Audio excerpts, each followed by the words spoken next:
नमस्कार, आज news channel में आपका स्वागत है। आज 11 जनवरी 2025 दिन शनिवार। वैसे तो आज पूस महीने की द्वादशी तिथि है। आज पूरे देश में राम मंदिर की पहली वर्षगांठ मनाई जाएगी, क्योंकि आज कुर्म द्वादशी है। देश विदेश की खबर बताएंगे, लेकिन सबसे पहले जान लेते हैं मुख्य खबरों को। ऑनलाइन गेमिंग कंपनियों को सुप्रीम कोर्ट से बड़ी राहत, 1 लाख करोड़ से अधिक के नोटिस पे लगा दी रोक।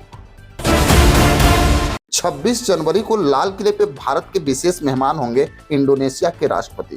74 साल बाद बना संजोग। प्रवासी भारतीय दिवस पे बोले विदेश मंत्री एस जयशंकर, भारत की विदेश नीति में महिलाओं के नेतृत्व वाले विकास का योगदान।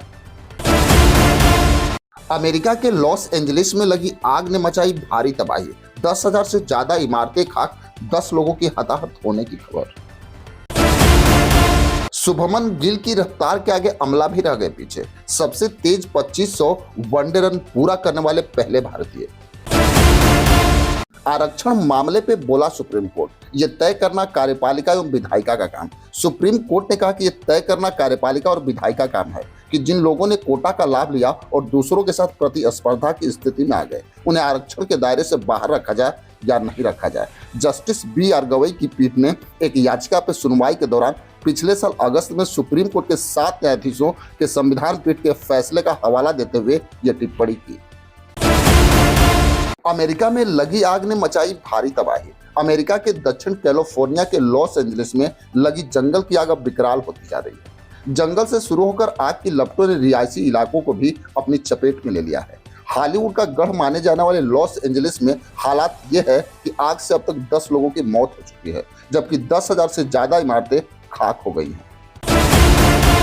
संबल मामले में सुप्रीम कोर्ट ने यूपी सरकार को भेजी नोटिस। सुप्रीम कोर्ट ने संबल की शाही जामा मस्जिद के विवाद में उत्तर प्रदेश सरकार को नोटिस जारी किया है।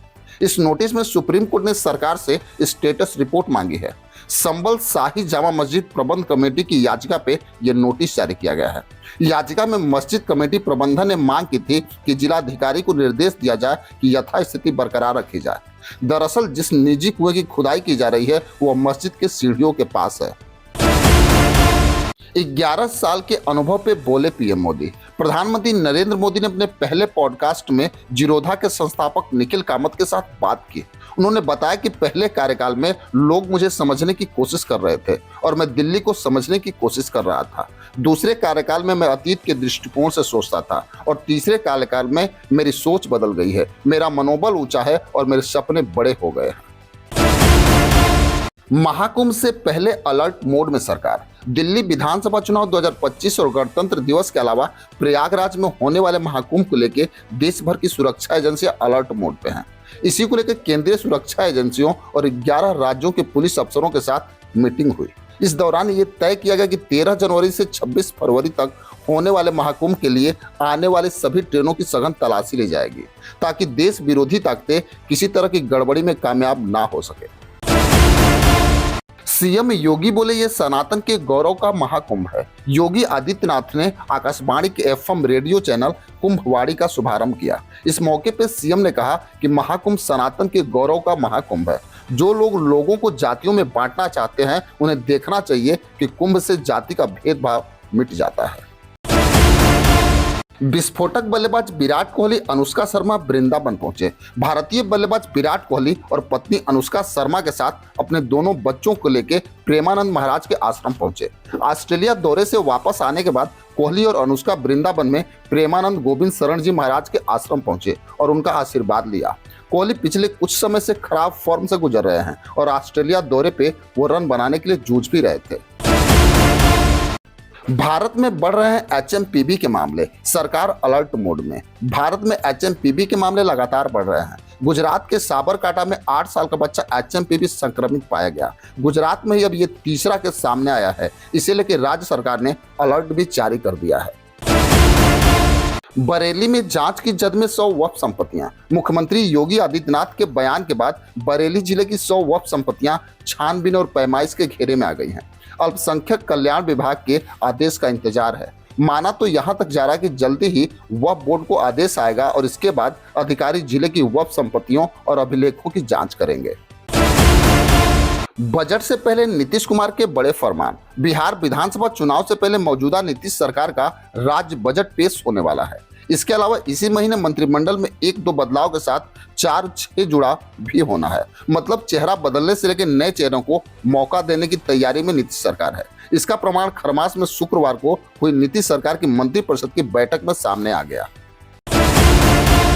इंटरपोल का पहला सिल्वर नोटिस जारी, सीमा पे धन शोधन का पता लगाने में करेगा मदद। इंटरपोल ने पहली बार सिल्वर नोटिस जारी किया है। यह सीमा पे धन शोधन का पता लगाने में मदद करेगा। यह एक पायलट प्रोजेक्ट का हिस्सा है जिसमें भारत भी शामिल होगा। इंटरपोल समय समय पर अलग अलग रंगों की नोटिस जारी करता है। वैश्विक निकाय ने शुक्रवार को यह जानकारी दी। देश में जारी रहेगा सर्दी का सितम। कड़ाके की सर्दी में कोहरे की दोहरी मारने लोगों के लिए मुसीबत बढ़ाती है। ठंडी हवाएं चलने की वजह से पूरा उत्तर भारत शीतलहर की चपेट में है, जबकि पहाड़ी इलाकों में बर्फबारी आफत बनी हुई है। मौसम विभाग के अनुसार आने वाले समय में और कड़ाके की ठंड पड़ने वाली है। भारत के विदेश नीति पे बोले एस जयशंकर। केंद्रीय विदेश मंत्री एस जयशंकर ने महिलाओं के नेतृत्व वाले विकास को देश की विदेश नीति में एकीकृत करने की भारत की प्रतिबद्धता पे जोर दिया है। नारी शक्ति विषय पर प्रवासी भारतीय दिवस पैनल में बोलते हुए उन्होंने बताया कि महिलाओं के नेतृत्व वाला विकास भारत के विदेश नीति का एक हिस्सा रहा है। इसके साथ ही उन्होंने विकसित भारत की दिशा में महिलाओं की भूमिका पर भी बात की। ईडी ने किया 10,000 करोड़ रुपए घोटाले का खुलासा। प्रवर्तन निदेशालय ईडी ने अवैध विदेशी भुगतान के मुकदमों के पहले से जारी एक जांच के दौरान 98 डमी साझेदारी कंपनी और 12 प्राइवेट लिमिटेड कंपनियों के नेटवर्क का भंडाफोड़ किया है। ईडी ने पाया कि इस नेटवर्क के जरिए आरोपियों ने भाड़ा भुगतान के नाम पर 10,000 करोड़ रुपए हांगकांग, सिंगापुर और थाईलैंड में फार्मों को भेजे। ईडी के मुताबिक इन लोगों ने धोखाधड़ी के लिए 269 बैंक खातों का इस्तेमाल भी किया है। इंडोनेशिया के राष्ट्रपति गणतंत्र दिवस पे बनाए गए चीफ गेस्ट। भारत ने इस बार गणतंत्र दिवस पे चीफ गेस्ट के तौर पे इंडोनेशिया के राष्ट्रपति प्रबोवो सुबियांतो को न्योता दिया है। वैसे आमतौर पे गणतंत्र दिवस पे कौन मुख्य अतिथि होगा, इसका ऐलान कई महीने पहले कर दिया जाता है। सुबियांतो को न्योते की बात पिछले साल नवंबर में ही सामने आई थी, लेकिन आधिकारिक ऐलान में देरी हो रही है। कोहरे ने रोक दी गाड़ियों की रफ्तार। दिल्ली समेत उत्तर प्रदेश, बिहार, पंजाब, हरियाणा में घना कोहरा छाया हुआ है। विजिबिलिटी कम होने से आवागमन में लोगों को परेशानियों का सामना भी करना पड़ रहा है। ट्रेनों पे भी इसका असर देखा जा रहा है। नई दिल्ली रेलवे स्टेशन पे आने वाली ट्रेनें लेट चल रही हैं। कई प्रमुख ट्रेनें 2 से 3 घंटे देरी से चल रही हैं, तो कुछ ट्रेनें 8 से 10 घंटा देरी से चल रही हैं। राशन कार्ड पे पुष्कर सिंह धामी का बड़ा बयान। दूसरे राज्य के लोगों द्वारा उत्तराखंड में राशन कार्ड बनवाने की शिकायतों को गंभीरता से लेते हुए सरकार ने जांच का निर्णय लिया है। खाद्य विभाग को पिछले कुछ वर्षों में बनाए गए राशन कार्ड का सत्यापन कराने के निर्देश दिए गए।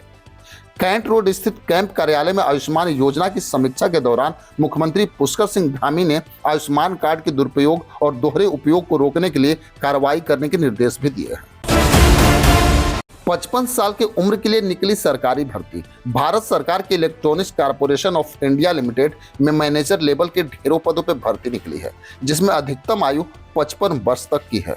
इस भर्ती के लिए 11 जनवरी 2025 से आधिकारिक वेबसाइट www.ecil.co.in पे आवेदन प्रक्रिया शुरू हो गई है, जिसमें योग्य अभ्यर्थी आखिरी तारीख 31 जनवरी 2025 तक फॉर्म ऑनलाइन कर सकते हैं। शुभमन गिल की रफ्तार के आगे अमला भी रह गए पीछे। शुभमन गिल का वनडे कैरियर शानदार रहा। वह सबसे तेज 2000 रन पूरा करने वाले बल्लेबाज हैं। सलामी बल्लेबाज शुभमन गिल 47 वनडे में 2328 रन बनाए हैं। इस दौरान उन्होंने 6 शतक और 1 दोहरा शतक भी लगाया है।